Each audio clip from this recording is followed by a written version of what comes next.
They circled the date in red ink, and they prayed nobody would notice. October 24th, SoFi Stadium, Los Angeles. On the surface, it looks like just another stop on a victory lap tour, a billionaire MC dusting off the catalog for the diehards. But October 24th is not just another square on the calendar. October 24th is Drake's birthday. And when Jay-Z plants his flag on the biggest stage in the most radioactive city in rap, on the single night of the year that belongs entirely to the one man he cannot seem to escape, that is not a coincidence. That is a chess move. That is a message written in stadium lights 70,000 people wide. And if the whispers bleeding out of the industry right now are even half true, a finished album sitting in a vault, a secret partner being quietly shopped behind closed doors, and a surprise guest who just happens to be the man who humiliated Drake in front of the entire planet, then what we are watching is not a tour announcement. It is the opening move of a coordinated checkmate. And here's the terrifying part. The target might not even know the trap has been laid. Or maybe he does, and he has already moved 3 pieces ahead of everybody.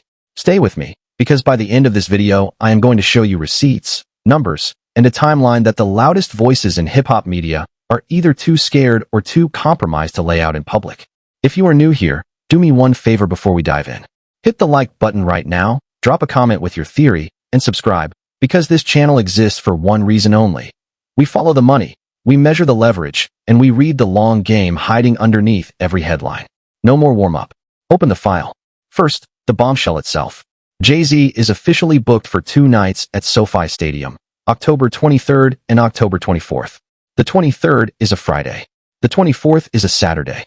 And the 24th, for anyone who has followed this Cold War even casually, is the day Aubrey Drake Graham was born. Now, there are 2 ways to read that. The innocent reading says stadium logistics are a nightmare. The NFL owns half the calendar, and artists take whatever dates the building gives them. We are going to stress test that reading later, and I promise you the receipts are going to surprise you. But the other reading, the one setting every group chat in the culture on fire right now, says this is deliberate. This is Jay-Z looking directly into the camera and saying, I own the calendar now. I can stand in your city of celebration, on your day, and dare you to do something about it.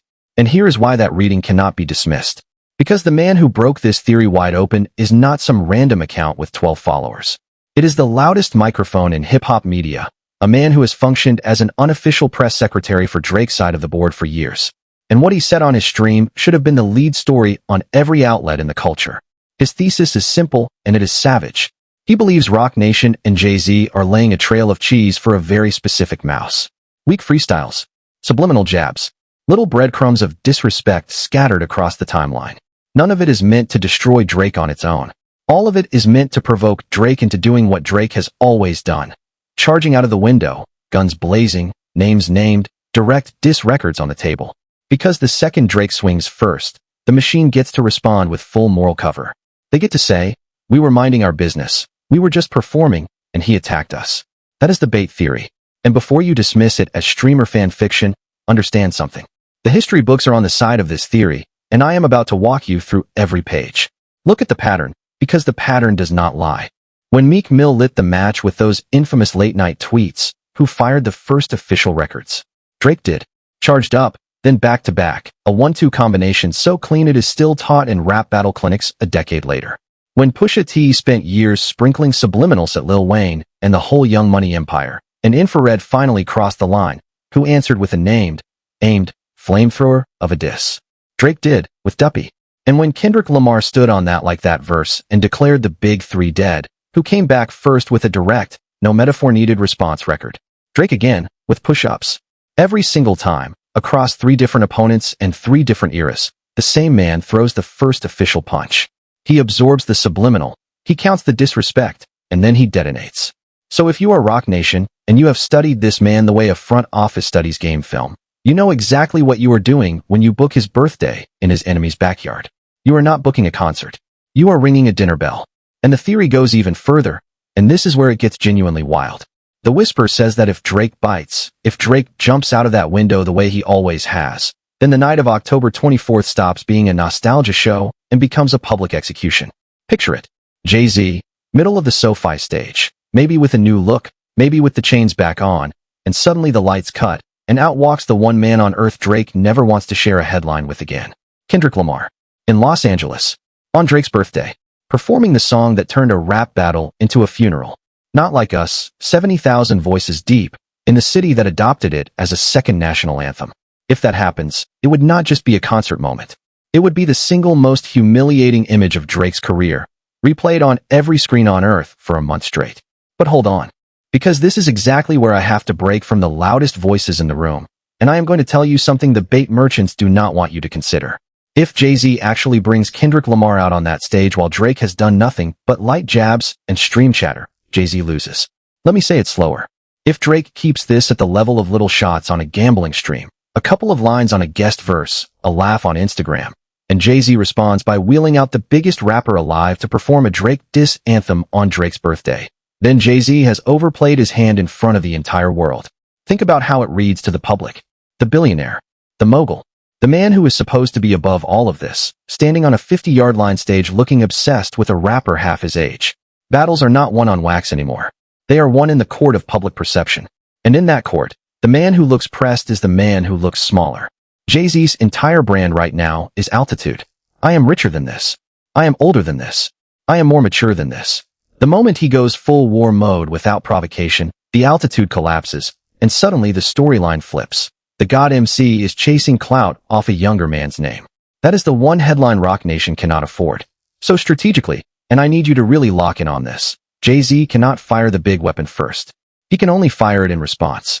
Which means everything happening right now, the freestyles, the subliminals, the suspiciously perfect date, all of it is designed to manufacture the provocation. It is not an attack. It is a request for an attack. And whether Drake understands that distinction may decide the entire next chapter of this war. Now let's talk about the man at the center of the board, because there is a narrative floating around that I have to call exactly what it is: fiction. The story says Drake is clueless right now, drifting, distracted, focused on giveaways and gambling streams and vibing, while the sharpest operators in the industry quietly build a gallows around his legacy. I have heard this theory from credible people, and I am telling you directly, that is cap. There is no universe in which Drake is not fully tapped into every angle of this. And if there were even a 1% chance he was asleep, he would be the biggest fool in the history of the music business, because look at what is sitting on his plate right now. He is fighting his own label in court. He is likely at the end of one of the most lucrative record deals ever signed, which means he is negotiating his entire future in real time. He has lawsuits stacked on lawsuits, and a growing chorus of credible voices alleging those lawsuits did not appear organically, that they may be funded, encouraged, or quietly steered by an organization with a vested interest in watching him bleed. If Drake is not watching the board, he is not the biggest star of his generation. He is a mark. And say what you want about the man, but Drake has never been a mark. Nobody survives 15 years at the top of a cutthroat industry by being oblivious. He sees the date. He sees the freestyles. He sees exactly what is being built. And here is the part that should genuinely unsettle Roc Nation. The man doing the most talking on Drake's behalf is not just talking. He is counter-programming. Watch the move closely, because it is brilliant. He goes on his platform, in front of millions, and announces the surprise before it happens. He tells the world, Jay-Z is going to bring Kendrick Lamar out at the LA show on Drake's birthday. Now think about what that does. If the plan was real, the plan is now worthless, because the element of surprise is the entire weapon. You cannot ambush somebody at a party when the whole internet has been telling them for 2 months to expect the ambush. And if the plan was never real, the accusation still lands, because now every casual fan believes Roc Nation sits in boardrooms plotting Drake's downfall. Heads, Drake's side wins. Tails, Roc Nation loses. That is not a streamer rambling. That is a media judo throw, using the opponent's own strategy against them. And if this playbook feels familiar, it should. Remember what happened right before one of Drake's recent album releases. A certain radio titan, a man whose dislike of Drake is one of the worst-kept secrets in media, went on the biggest morning show in the culture and casually revealed the album's secrets in advance. Who got dissed? Who was featured? The entire surprise detonated on live radio before the public heard a single note. You think that was an accident? That was strategy. Spoiling the rollout is the same as spoiling the ambush. It kills the magic trick while the magician is still reaching into the hat. So what Drake's loudest media ally is doing right now is not paranoia. It is payback with interest. He is returning the exact favor, on the exact same board. And there is something poetic about the fact that the side that pioneered the spoiler strategy is now getting suffocated by it. He even joked about showing up to the show himself, asking for one of those paper plane hats like an all-access pass, promising he will be in the building if it goes down. Laugh at that if you want. But understand, A witness with a camera and an audience of millions is a deterrent all by itself. Meanwhile, the birthday side of the board has been quietly moving too. That little line Drake slid into the culture recently, calling the Rock Nation crew a name I will not repeat here, but you have all seen the clip. That was not random drunk stream noise. That was a temperature check. A low-cost jab designed to see who flinches and who overreacts. And the response, or more accurately the calculated non-response from Jay-Z's side, tells you everything about how seriously they are taking the PR math we just walked through. Nobody at that level wants to be the one who looked obsessed first. And let's not sleep on what Drake is sitting on right now, because it changes the math of everything. His current project is not just doing well. It is running the entire year. The album of the year conversation starts and ends with it in most rooms. The streams are an avalanche, and that matters strategically, because a man with the #1 record on earth has no obligation to chase anybody. That is leverage. But it is also a constraint, and here's why. If Drake really does have another project in the chamber, and the streets have whispered for months that he does, dropping it too early means stepping on his own moment, competing with himself, splitting his own streaming week. No general burns his own supply lines. So the window for new Drake music is narrower than the fans think, and that window, conveniently or inconveniently, points straight at October. His month. His birthday. The same October that somebody else just tried to annex with a stadium booking. You see how every road on this map leads back to the same 4 weeks? Now let me spend a moment on the legal front, because it is the quietest thread in this story, and it might end up being the loudest. Drake is not just in a spat with his label. He is in active litigation, the kind with filings, deadlines, and hearings, and the most explosive allegation floating around the edges of that litigation is that some of the legal and media pressure aimed at him over the past 2 years did not grow organically, that somewhere up the chain there is a funder, a steerer, an interested party with a corporate logo. Now, I am not telling you that allegation is proven. It is not. But I am telling you that 10 weeks is enough time for a hearing to be scheduled, for a filing to go public, for a name to appear in a document that changes the entire temperature of this Cold War overnight. If even one courtroom revelation lands between now and the 24th, the stadium story stops being the main event and becomes the subplot. Keep one eye on the dockets. That is all I am going to say about that for now. And this is the point in the video where I have to give you the tool instead of just the take, because the tool outlives the take. Over the next 10 weeks you are going to be buried in opinions about this story, and here is how you survive it. Listen to the streaming empire, but remember which corner he fights from.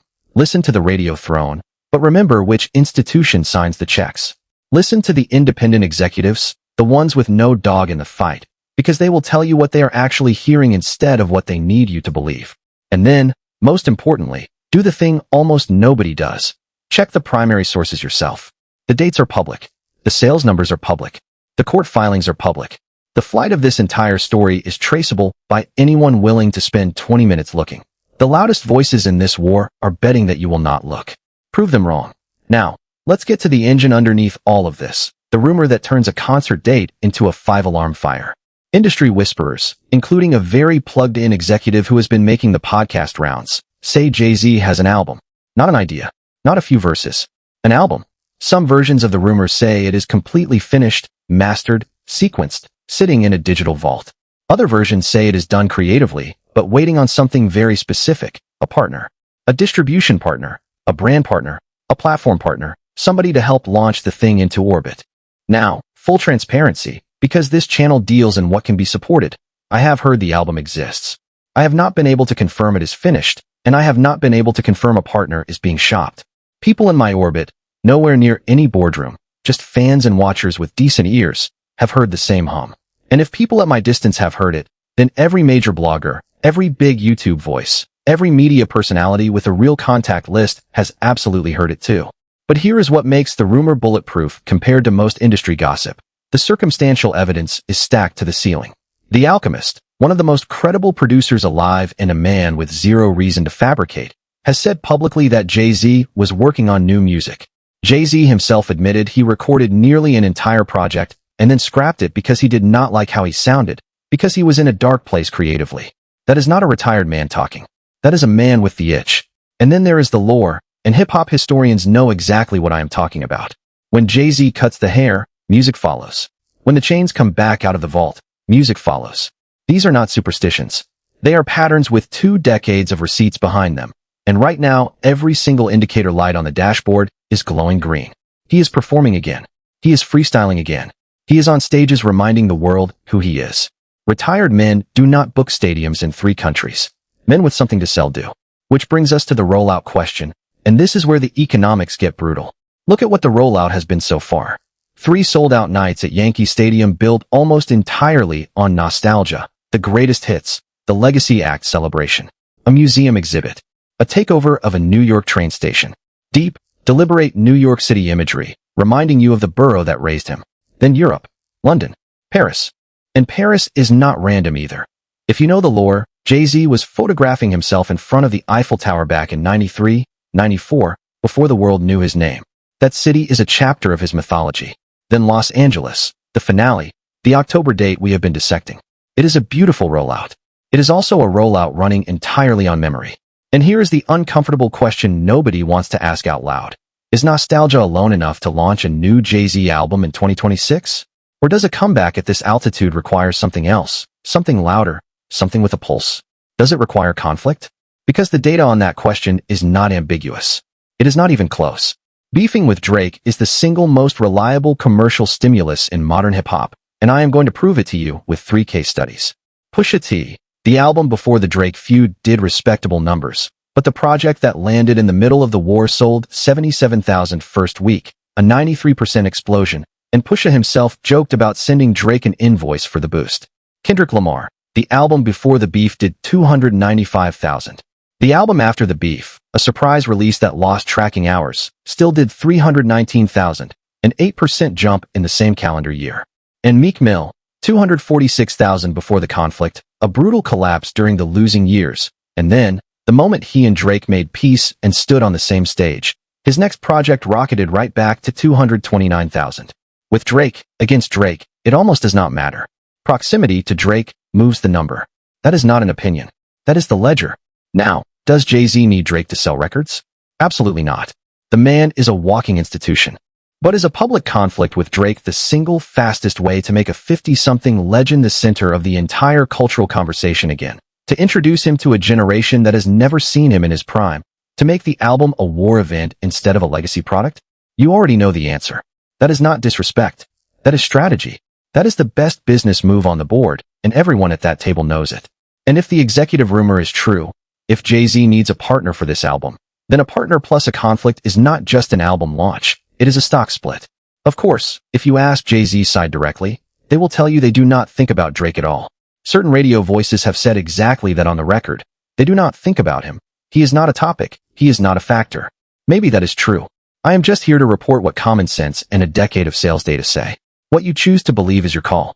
But nobody at that level of the game turns down good business, and nobody accidentally books their rival's birthday. And one more whisper before we move on, because it might be the most important sentence in this entire video. The word going around is that October was always supposed to be the window. October is a good month, they said. October. You mean the month Drake owns? The month of scary hours. The month he has trained the entire industry to associate with his releases? If the album window and the concert window both land in Drake's month, that is not a scheduling quirk. That is an occupation.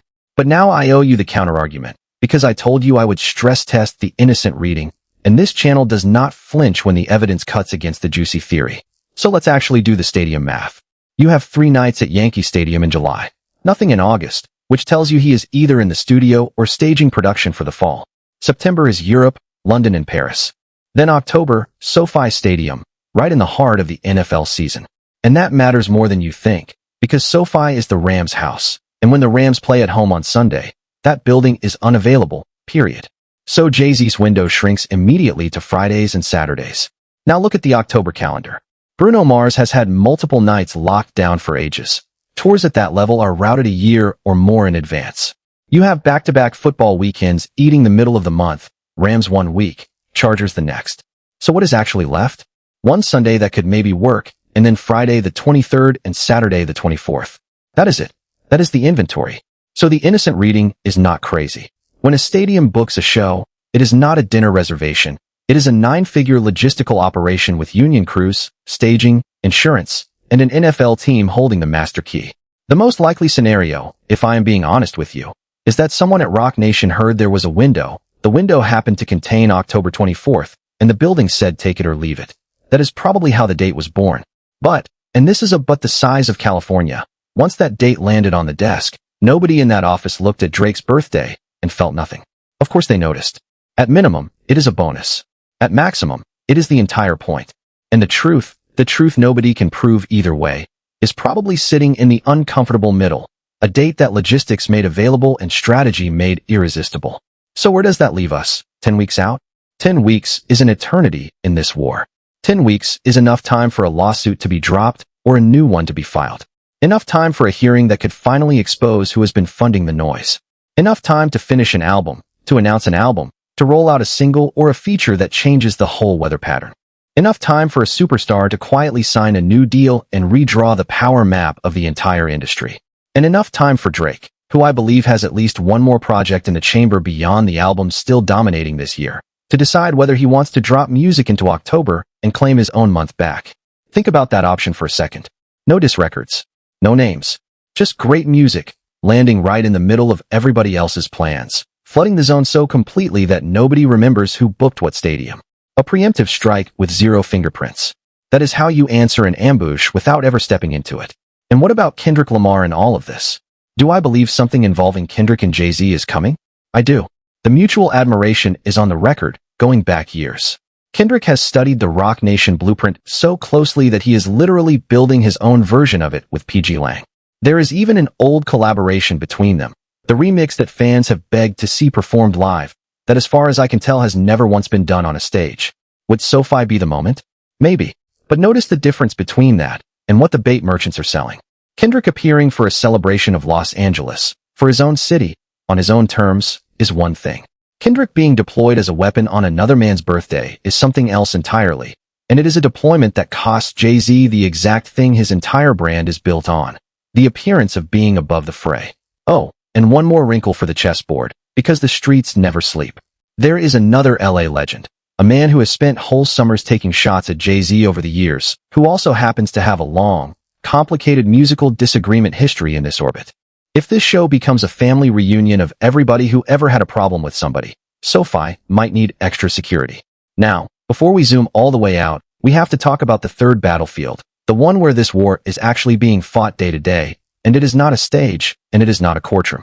It is the media war, and I need you to understand the geometry of it, because once you see the triangle, you will never hear a hot take the same way again.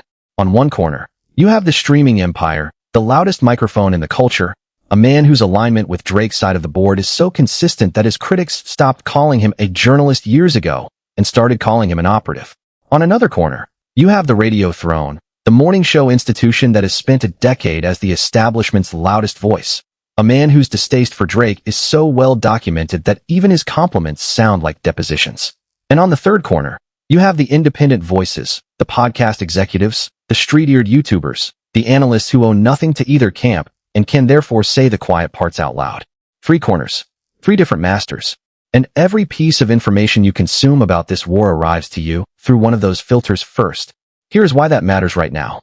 When the radio throne tells the streaming empire that Jay-Z and Roc Nation do not think about Drake, do not think about the noise, do not think about any of it, that is not reporting. That is messaging. That is the establishment corner doing what the establishment corner does, projecting altitude, projecting indifference, because indifference is Jay-Z's armor, and everybody in that building knows it. And when the streaming empire responds by flooding the timeline with the birthday theory, that is not reporting either. That is counter-messaging, designed to make indifference impossible, because you cannot claim you do not think about a man while standing on a stage in his enemy's city on his birthday. Both corners are fighting for the same prize, and the prize is not truth. The prize is perception. Whoever controls what the casual fan believes in October controls what this era of hip-hop gets remembered as. And let me give you the history lesson that proves this playbook is older than the current war, because the spoiler strategy did not begin this summer. Go back and study the rollouts that got poisoned. Study the interviews where sensitive details somehow slipped out on live radio days before a release. Study the suspiciously timed leaks, the features announced early, the track lists that materialized before the artist chose to reveal them. Every single time, the official explanation was, oops, just conversation, just journalism, just the culture talking. And every single time, the beneficiary was the same corner of the triangle. Information is ammunition in this war, and the side that leaks first dictates the story. That is why the birthday theory getting aired out months early was not reckless. It was a preemptive leak of the other side's playbook. You cannot spoil my surprise if I spoil your ambush first. Chess, not checkers, and both corners know exactly what game they are playing. I also want to address something the purists keep screaming in my comment sections, because it deserves a real answer. People say, why are we even entertaining this? Jay-Z is a billionaire in his 50s. Drake is the most commercially successful rapper who ever lived. Kendrick just had the biggest victory lap in battle history. Why would grown men at that altitude still be moving like this? And the answer is the most uncomfortable truth in the entire music business. Because altitude does not end the war, it raises the stakes of it.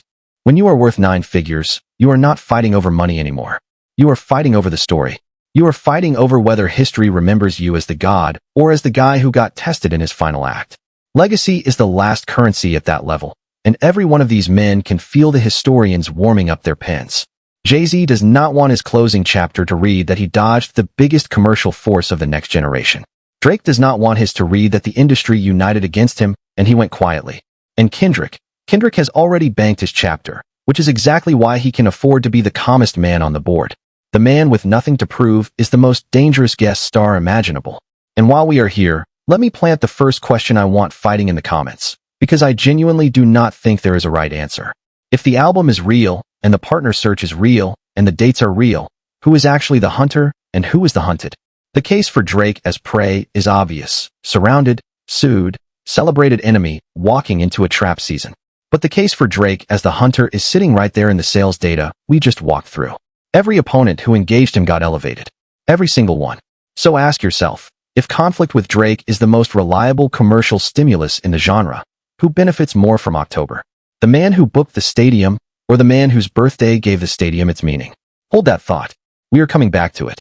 Now here is the second thing I need you arguing about below. 10 weeks. That is the window. And inside that window sits a possibility almost nobody is discussing. What if the loudest outcome is the one where nothing happens at all? Think about it. What if Jay-Z plays SoFi, plays the hits, brings out a legend or two with zero connection to any beef, waves to the crowd, and goes home? No Kendrick moment. No acknowledgement.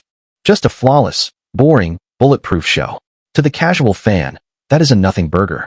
To the people who understand this war, that would be the loudest statement of all, because it would mean every theory, every bated breath, every stream monologue about the 24th got answered with total silence. There is a version of this where the checkmate is a shrug. And honestly, after everything we have laid out tonight, I am not sure that is not the most devastating move available. Indifference as a weapon. Altitude as an insult.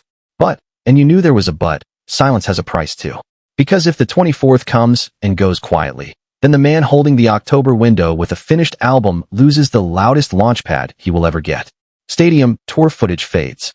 Nostalgia cycles end. And a new Jay-Z album arriving in a quiet news cycle in 2026 is a very different commercial event than one arriving in the middle of a war the whole world is watching. That is the tension at the heart of all of this. Jay-Z's brand demands he stay above it, but Jay-Z's album rollout might need him to step down into it. Something has to give.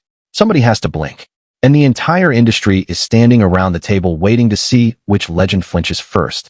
So here is the full board, all 4 fronts, and I want you to sit with how unusual this is. This war is not being fought in one arena. It is being fought in music, with the subliminals and the freestyles. It is being fought in business, with the album, the partner search, and the stadium dates. It is being fought in the courtroom, with lawsuits pointing in every direction. And it is being fought in the boardroom, where the question of who funds the noise may end up mattering more than any diss record. 4 fronts. 1 Cold War. And a 10-week countdown ticking toward a Saturday night in Los Angeles that either means everything or, and this is the twist that would break the internet, absolutely nothing at all. And understand the weight of that countdown. Every Friday between now and then is a potential detonation point. A single could land. A feature verse could name a name. A court document could go public at 5 o'clock on a Friday afternoon, the way these things always do. A guest list could leak. A rehearsal photo could surface. This story does not need the 24th to explode. It can explode on any random Tuesday. And when it does, the people who understood the board early are the ones who will not be surprised. Because that is the last secret, and it is the one the bait merchants will never tell you. The entire trap only works if the mouse shows up. A stadium date is just a date. A surprise guest is just a guest. The cheese only has power if Drake reaches for it. And the beautiful, maddening reality is that the strongest move Drake has is the one his entire history says he cannot make. Doing nothing. Will he? History says no. Strategy says he must. And somewhere between those two answers sits the biggest hip-hop story of the fall. Now it is your move. Get in the comments and tell me exactly what you think goes down on October 24th. Does Kendrick walk out at SoFi? Does Drake drop music into his own birthday month and flood the zone? Or does the most disciplined player on the board do the one thing nobody expects and let the whole trap rust in the California sun? And the bigger question, the one I really want answered. If the album is real and it needed this much noise around it, what does that tell you about who actually needed who? I will be reading every single comment, and the best theory gets pinned. If this breakdown earned it, smash that like button so the algorithm carries this to the people still getting the watered-down version. Subscribe and tap the bell, because when that first SoFi night ends, I will be right here the same night with the full autopsy of everything that did and did not happen. And if you want to understand how we got to a point where a concert date became a declaration of war, the Kendrick versus Drake full timeline breakdown is waiting for you on your screen right now. Watch that next, because once you see the whole board, you will never look at a tour announcement the same way again. We follow the money. We measure the leverage. We read the long game. 10 weeks. The clock is already ticking.